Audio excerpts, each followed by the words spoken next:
Lots of exciting news in the world of Nintendo came out of the Nintendo Direct that happened this week. For example, there's a new Animal Crossing game coming for the Switch next year. There's a new Luigi's Mansion game, the third in the series.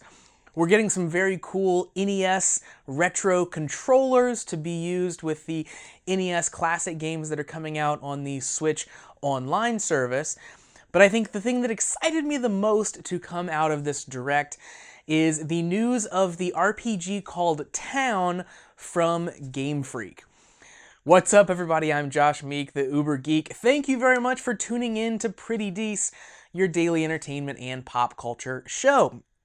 Yes, we are going to talk about Town today. Town, as I said, is this RPG. It's being developed by Game Freak, which are the developers behind the Pokemon games. So if you've ever played a Pokemon, you are familiar with the name Game Freak. They are synonymous with those games, and because of that, they are kind of a big name in Nintendo development. But they're still kind of an independent company. They're producing these games. They've made games for like Sega, for example. So they don't just make Pokemon games, but it is kind of few and far between. So what is Town? Town got me excited. We don't have a lot of information about it. Town is maybe not even the final title. It's just a working title according to the Direct. But Town is a turn-based RPG. So it's an RPG where the fighting system, you take turns. You're choosing the attacks that you want to do from a pop-up menu, and you're attacking these giant monsters. It looks like it's kind of a typical fantasy-inspired setting. It has really beautiful kind of Akira Toriyama-inspired art, where the characters are very anime-inspired. They have a very, cartoony feel to them. They're short with exaggerated features. They have these big heads. They're really gorgeous looking. It's very neat and cel-shaded. I really like the look of the game so far. It looks more like you're watching an anime really than playing a game.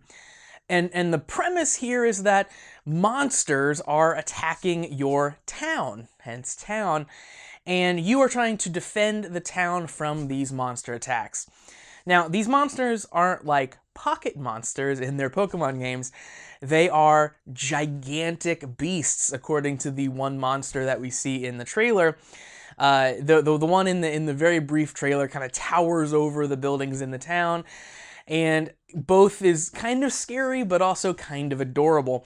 I really love the design of the monster that we see there.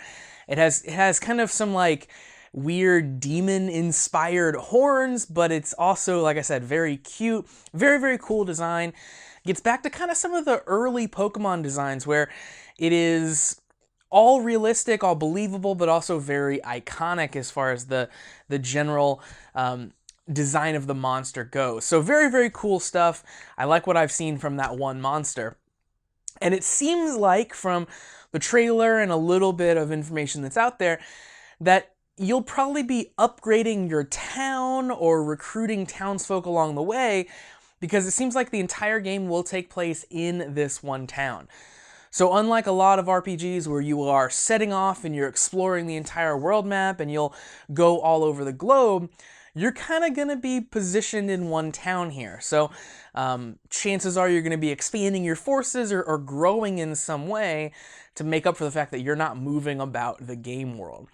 But that's Town, that's where it's coming from. And again, it's coming from Game Freak. So Game Freak and getting a new game from them that's not Pokemon is pretty darn exciting. They've made games that aren't Pokemon games, but it's pretty rare. They're usually very inventive when these games do come out. It's usually worth paying attention to.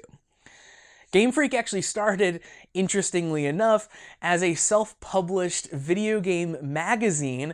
Later, the creators of that magazine went on to create the game development studio of the same name, calling it Game Freak.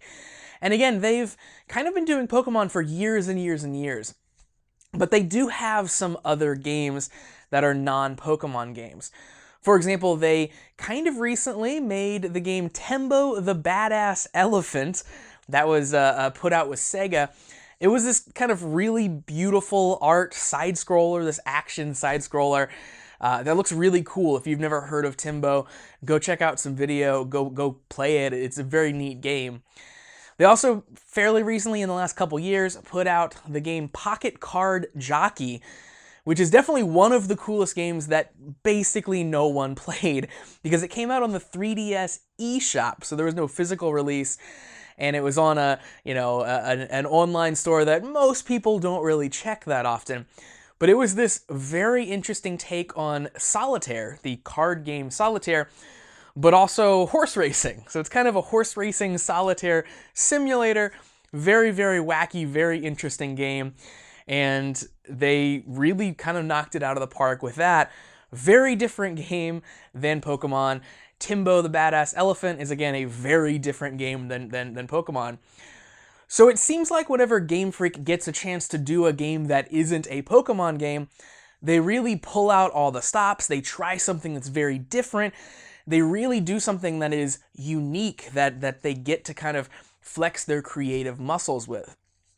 It's very often that a studio gets kind of associated with one series, that series is popular, and that's all that they get to do over and over again. So this is kind of common. When a studio that is known for one series gets a chance to make something else, they really want to go all out with it. Which is why I'm so excited about Town, based on the creativity that we've seen in all of their other games, their other non-Pokemon games. I'm very interested to find out what kind of weirdness they shove in Town. Especially since, on the surface, it seems like Town is an RPG, much like Pokemon, where with their other games, they've really gone off into different directions. So it makes me wonder, what about Town we don't know yet? What's kind of hidden below the surface? What will we find out as we get closer to Town's release that makes this game unique, that sets it apart from Pokemon? That has me extremely excited. And I'm really interested to find out more, and it's definitely a game that I am highly, highly anticipating coming out on a Nintendo Switch. Plus, this is a console game. Game Freak doesn't make too many games on the console, so getting them the chance to kind of work with all of that power, much like they are with the upcoming Pokemon games, it's awesome to be able to see that. So really cool stuff coming from Game Freak. It's going to be a very long wait to find out more about Town and to find out just what is going on with this game. So that's going to do it for Pretty Dece for today. Thank you very much for joining me to talk about Town. If you want to support Pretty Dece, help keep this show going, help offset some of the costs of making this show a reality, you can do so by supporting Pretty Dece. Visit prettydeceshow.com/listener support to find out how to do that and what stuff you get for doing so. Of course, you can listen to this show in podcast form on your favorite podcast delivery platform, or watch this show on YouTube. Just search for Pretty Dece on YouTube or visit prettydeceshow.com/video. And of course, hit me up on social media. Find me on Facebook and Instagram and Twitter at Pretty Dece Show.